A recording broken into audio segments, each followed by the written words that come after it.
Chapter 1. Pure Bullshit. Dr. Ed woke up sweating and breathing heavily and sat bolt upright, with an instant-on alertness that he had not experienced in years.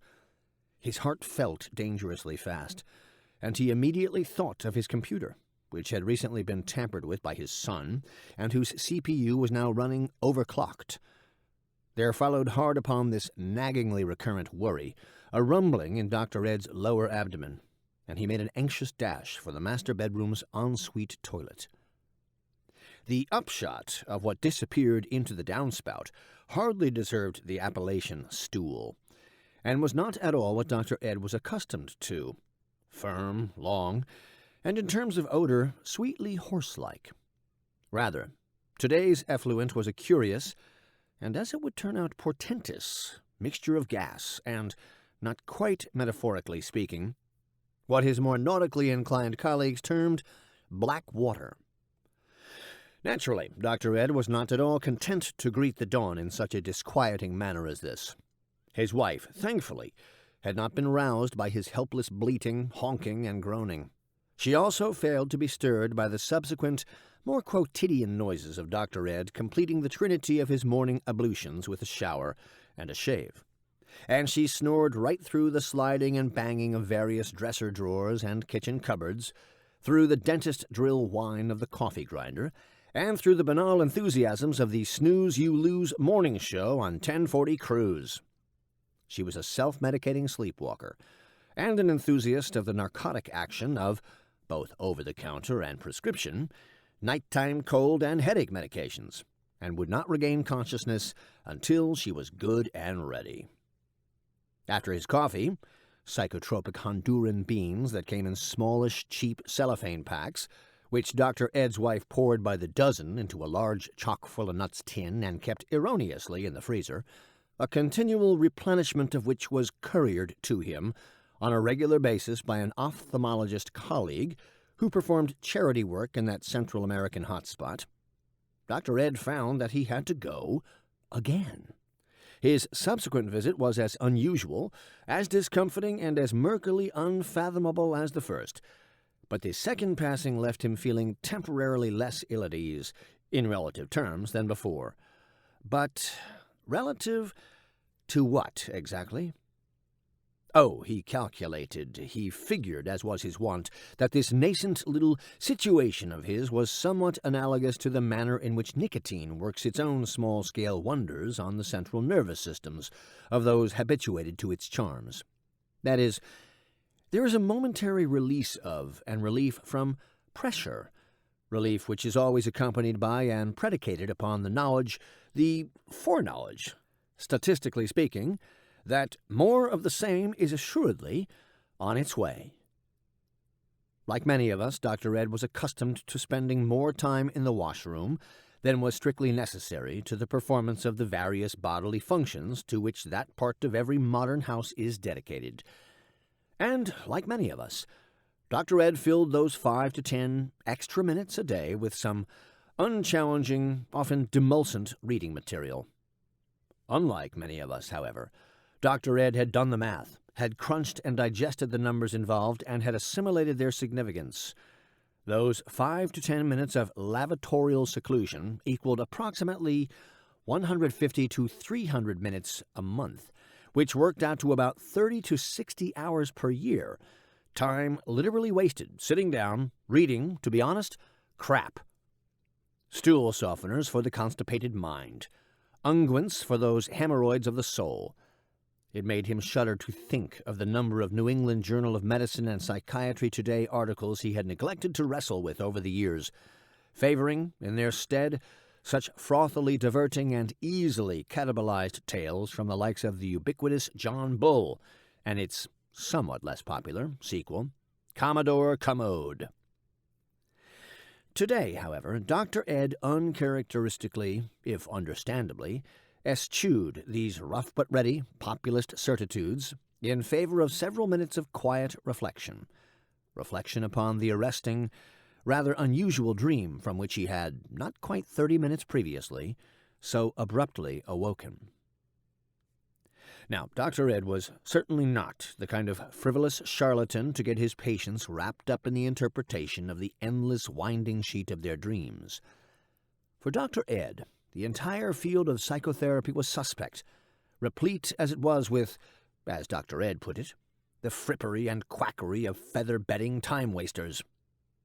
Freudian, Jungian, and other more contemporary and trendy variants of depth psychology were beyond the pale. They were relics from a pre-scientific prehistory, the almost unrecognizable ancestral kin of proper psychiatry, of which he was a professor at the university and the department head at University Hospital. Truth be told, a small but statistically significant number of his patients had reported having considerable success with the 10-session course of cognitive therapy, which taught them the pragmatics of recognizing and refraining from acting upon pernicious, health-injurious thought patterns. But then again, a number of patients had reported having had success with a 10-session course of Rolfing, too, for GD's sake. So, well, go figure.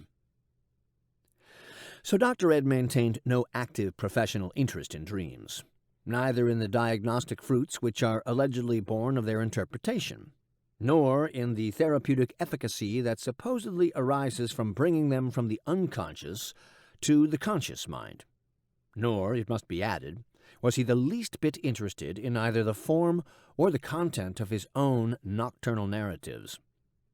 Indeed, it was something of a personal joke of Dr. Ed's that Freud, that great dream reader, Traumdeuter, that puffed-up old spinner of yarns, had discovered, or rather imagined, there was a connection between an adult individual's dream states and the repressed but psychically active traumas of childhood, and that the patient's dream was therefore the royal road to the unconscious.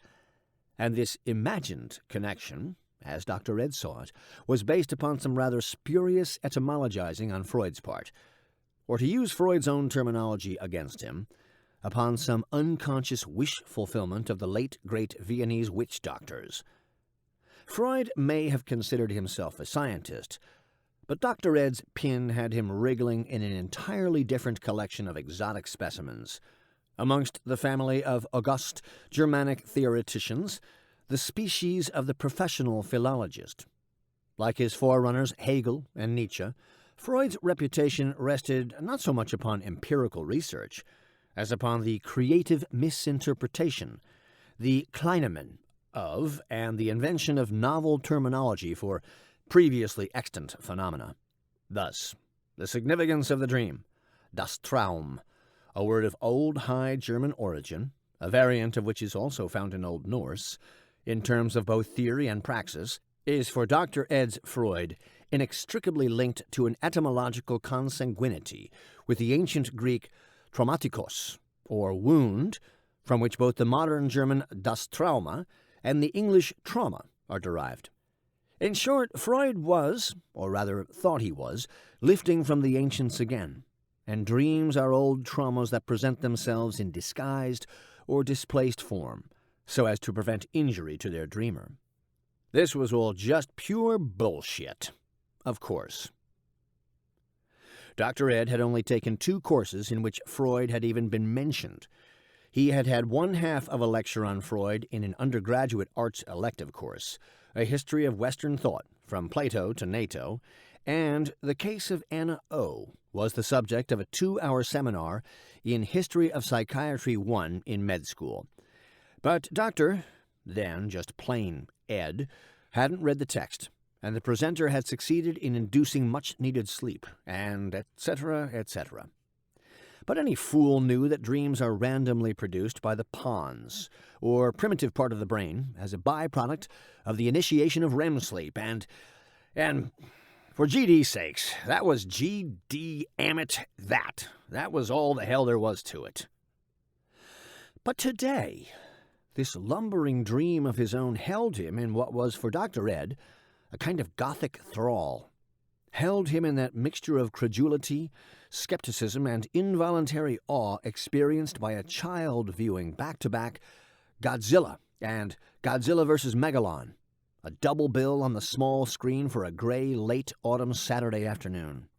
There, giddiness tag-teamed with dread, and brute freedom was, if endangered, always dangerous.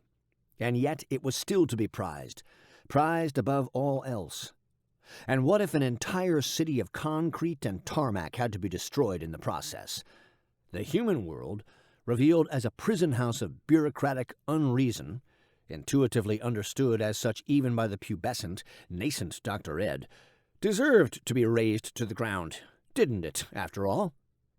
But after all the bullets, mortars, and missiles greedily consumed by young Ed as so much tea, so many cakes and ices, after all the name-calling and cursing, it was discovered that the beast was our servant. Nay, our ally and protector. Godzilla would defend to the death. He would. The very human civilization which had sought to destroy him. He was our friend.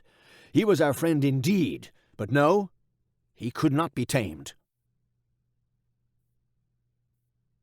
For the first time in years, Dr. Ed remembered having dreamt.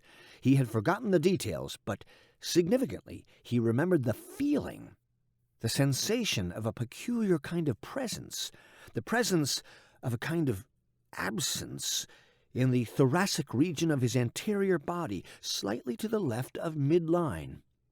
And although it was definitely an absence that he sensed, it was not as if he was lacking anything that he had had the night before. Rather, it was as if the dream had been a sea creature that had briefly come ashore and had laid an egg, a hollow egg, in his chest, and had then departed, leaving him to be the incubator of a parasitic nullity. What's more, he found himself thinking about this Leviathan and imagining its shape, its proportions and features, from time to time throughout the morning. He'd admired it, had stared semi-consciously at its jagged outline for those couple of minutes on the can, but then it crouched away, back to the anterior regions of his mind, as he brushed his teeth, where it lingered, teasingly, while he searched for and eventually located the diaspora of items he required for his journey to work. His hospital security pass, his wallet, his keys, his gloves, his galoshes, his hat. The dream's tail end boldly surfaced 3 more times. Indeed, the first was when he took a brush to his shoes for a quick spiffing up at the front door. The second was shortly thereafter, when he remembered that he had forgotten his day timer upstairs and dashed up to retrieve it. The day timer was lying on his bedside table, and there he once more encountered his still sleeping and evidently faithful wife, and proceeded to give her his usual casual valedictory kiss on the forehead. The third occurred in his car, a, for North America, rare Peugeot 405 sedan. Dr. Ed was driving along Highway 2 to the hospital, and once more, and for a few terraseconds only, it flashed its serpentine luminosity towards him as he sipped coffee from a wide-bottomed travel mug and returned to the morning show with DJ Carl D'Souza on AM 1040. By the time he became aware of the dream's sudden reappearance, it had already departed, already retreated to its unfathomable lair, where it hibernated all day, awaiting the night.